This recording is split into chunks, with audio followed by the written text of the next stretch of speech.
A Chair for My Mother by Vera B. Williams.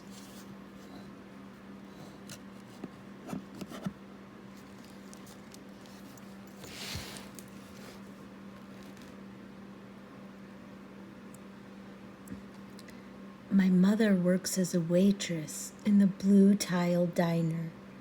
After school, sometimes I go to meet her there. Then her boss, Josephine, gives me a job too. I wash the salts and peppers and fill the ketchups. One time I peeled all the onions for the onion soup. When I finish, Josephine says, "Good work, honey," and pays me. And every time I put half of my money into the jar.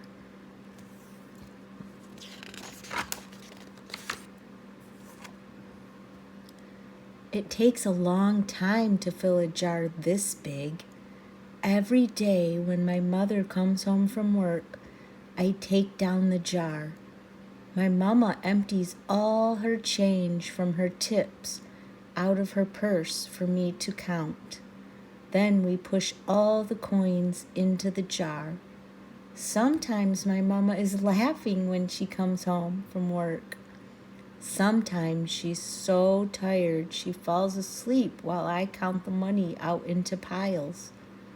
Some days she has lots of tips. Some days she has only a little. Then she looks worried. But each evening, every single shiny coin goes into the jar.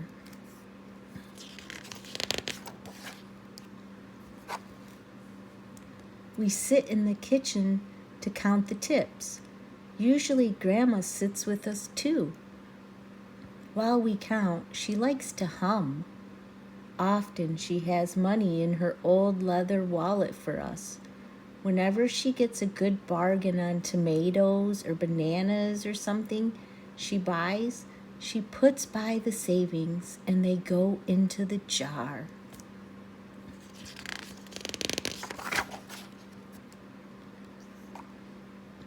When we can't get a single other coin into the jar, we are going to take out all the money and go buy a chair.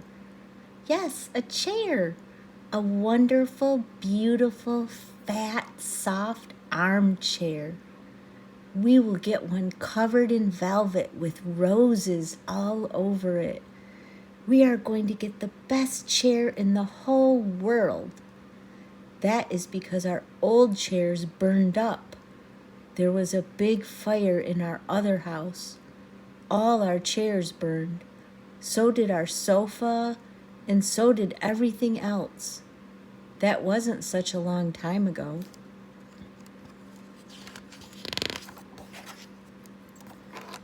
My mother and I were coming home from buying new shoes. I had new sandals. She had new pumps.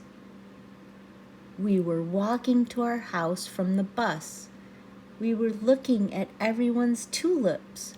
She was saying she liked red tulips, and I was saying I liked yellow ones. Then we came to our block. Right outside our house stood two big fire engines. I could see lots of smoke. Tall orange flames came out of the roof. All the neighbors stood in a bunch across the street. Mama grabbed my hand and we ran. My Uncle Sandy saw us and ran to us. Mama yelled, "Where's Mother?" I yelled, "Where's my grandma?" My Aunt Ida waved and shouted, "She's here, she's here. She's okay, don't worry." Grandma was all right. Our cat was safe too, though it took a while to find her. But everything else in our whole house was spoiled.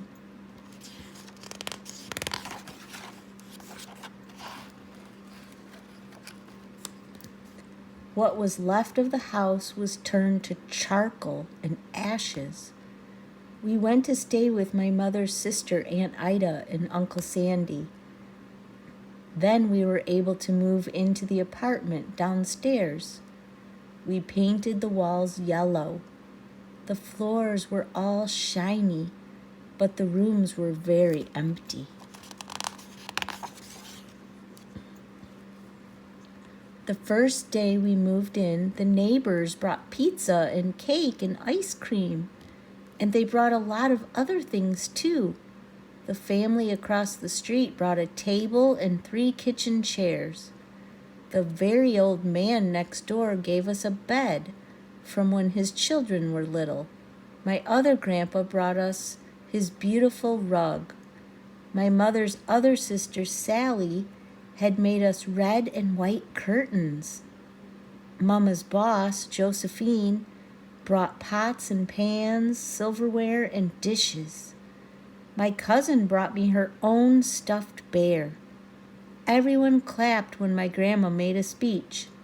"You are all the kindest people," she said, "and we thank you very, very much. It's lucky we're young and can start all over."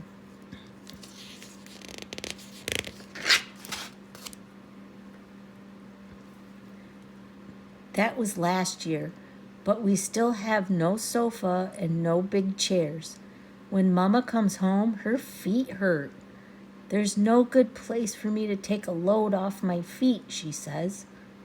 When Grandma wants to sit back and hum and cut up potatoes, she has to get as comfortable as she can on a hard kitchen chair. So that is how come Mama brought home the biggest jar she could find at the diner, and all the coins started to go into the jar.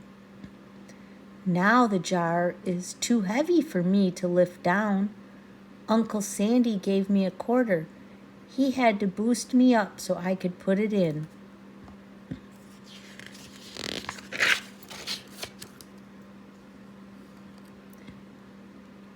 After supper, Mama and Grandma and I stood in front of the jar. "Well, I never would have believed it, but I guess it's full," Mama said. My mother brought home little paper wrappers for the nickels and the dimes and the quarters. I counted them all out and wrapped them all up. On my mother's day off, we took all the coins to the bank. The bank exchanged them for $10 bills. Then we took the bus downtown to shop for our chair.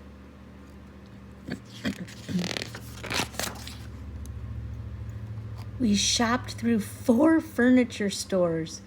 We tried out big chairs and smaller ones, high chairs and low chairs, soft chairs and harder ones. Grandma said she felt like Goldilocks and the 3 bears trying out all the chairs.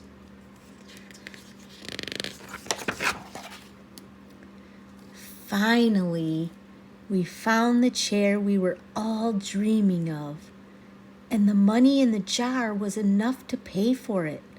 We called Aunt Ida and Uncle Sandy. They came right down in their pickup truck to drive the chair home for us. They knew we couldn't wait for it to be delivered.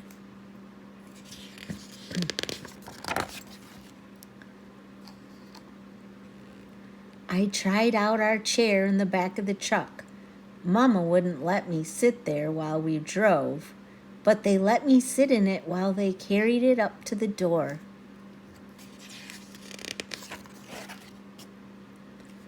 We set the chair right beside the window with the red and white curtains.